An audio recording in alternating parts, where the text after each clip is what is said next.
शुभाशीष बच्चों, welcome to Sira academy. बच्चों, हमने पिछले वीडियो में सुंदर भारत पाठ पढ़ चुके थे। अब हम पढ़ेंगे उस पाठ से संबंधित व्याकरण के बारे में पढ़ेंगे। बच्चों, यहाँ पर देखिए भाषा की बात दिया गया है।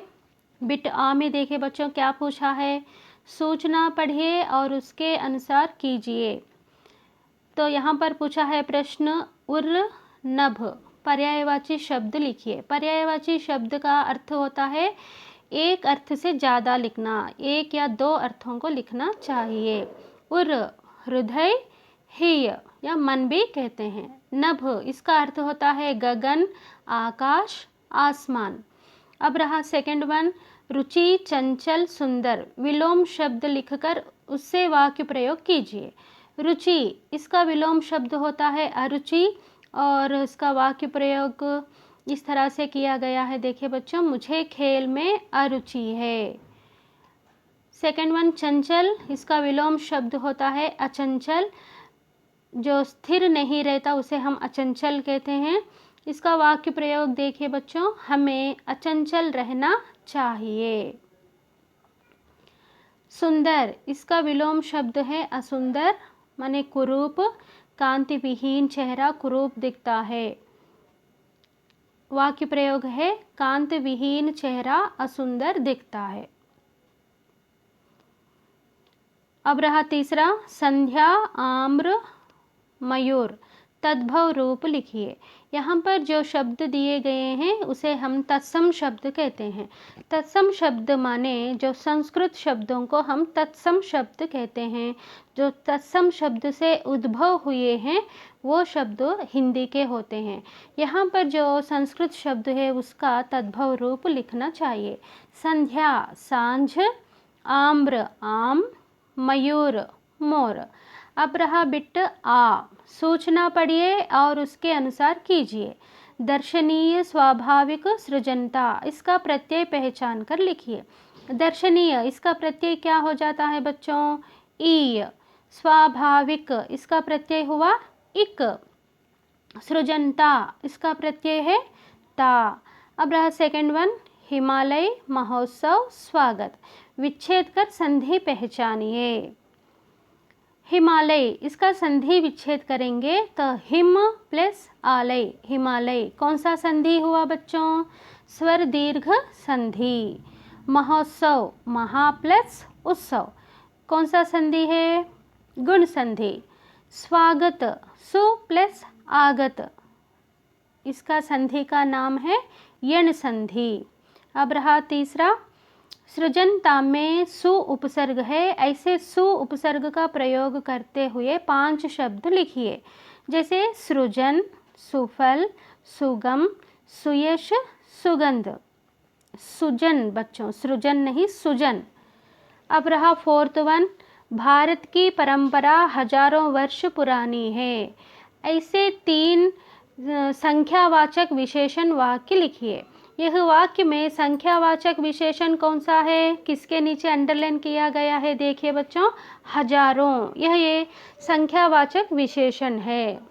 इसी तरह से यह अखबार हफ्तों पुराना है और मैंने सैकड़ों पत्र लिखे, करोड़पति नहीं हूँ। इस तरह से हम संख्यावाचक विशेषण को यूज़ करते हुए वाक्य को लिखना चाहिए।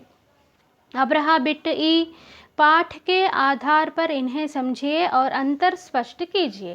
क्या है देखिए बच्चों, अभिनंदन अभिनंदनीय, दर्शन दर्शनीय, अवलंबन अवलंबनीय। जैसे इन शब्दों में ई प्रत्यय जुड़ा हुआ है, जो शब्दांश शब्द के पीछे जुड़कर उसका अर्थ बदल दें उन्हें प्रत्यय कहते हैं। दिए गए शब्दों में अर्थ और अंतर इस प्रकार है, देखिए बच्चों। अभिनंदन स्वागत, अभिनंदनीय स्वागत करने योग्य। दर्शन माने देखना, दर्शनीय देखने योग्य। अवलंबन आधारित, अवलंबनीय जिस पर आधारित रहा जा सके। इस तरह से हम लोग प्रत्यय जुड़ने से उस शब्द का अर्थ बदल जाता है बच्चों। और रहा सेकंड वन, वन उपवन, लोक सुरलोक, धर्म स्वधर्म। इनमें उपसर्ग जुड़े हैं, जो शब्दांश शब्द के आगे जुड़कर उसका अर्थ बदल दें वे उपसर्ग कहलाते हैं। उपसर्ग, उपवन में उपसर्ग क्या है बच्चों? उप। सुरलोक में उपसर्ग सुर। स्वधर्म में उपसर्ग पहचानो, क्या है बच्चों? हाँ सही है, स्व। इनके अर्थ में भिन्नता इस प्रकार है। वन, इसका अर्थ होता है जंगल। उपवन, बगीचा। उपसर्ग जोड़ने से उसका अर्थ बदल गया है, देखिए बच्चों। उपवन इसका अर्थ हो गया बगीचा। लोक इसका अर्थ होता है संसार। अब इस लोक के आगे हम उपसर्ग जोड़ेंगे तो वो क्या बन गया? सुरलोक, माने स्वर्ग, देवलोक, देवों का स्थान जहाँ पर देवता वास करते हैं। धर्म इसका अर्थ होता है मत, और इसके आगे हम उपसर्ग जोड़ेंगे तो स्वधर्म बन गया। स्वधर्म का अर्थ होता है अपना धर्म। देखिए बच्चों, उपसर्ग जोड़ने से उस शब्द का अर्थ बदल जाता है।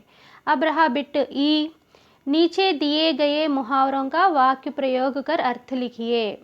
क्या दिया है यहाँ पर मुहावरा? देखिए बच्चों, सोने पे सुहागा, गले का हार बनना।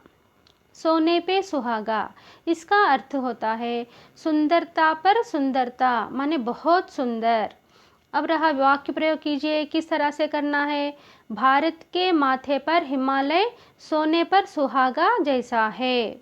अब यहाँ पर एक ध्यान रखिए बच्चों, हम लोगों को मुहावरा बनाइए, मुहावरा का वाक्य प्रयोग बनाइए कहकर अगर पूछा गया प्रश्न, तो हम उसका अर्थ लिखकर वाक्य प्रश्न से करना होगा। वाक्य प्रयोग दिया गया प्रश्न से प्रयोग करना होगा। जैसे यहाँ पर दिया है, देखो बच्चों, सोने पे सुहागा, इसका अर्थ क्या है? बहुत सुंदर।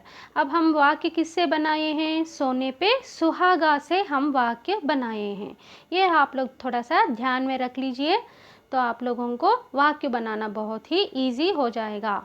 अब रहा सेकंड वन, गले का हार बनना, माने अति प्रिय बनना, बहुत ही प्रिय बनना।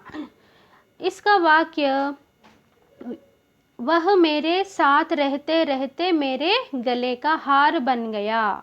यह है मुहावरा का वाक्य। देखिए बच्चों, ये है सुंदर भारत पाठ का भाषा की बात। नेक्स्ट वीडियो में एक नए पाठ के साथ आपके सामने आएंगे। तब तक के लिए धन्यवाद।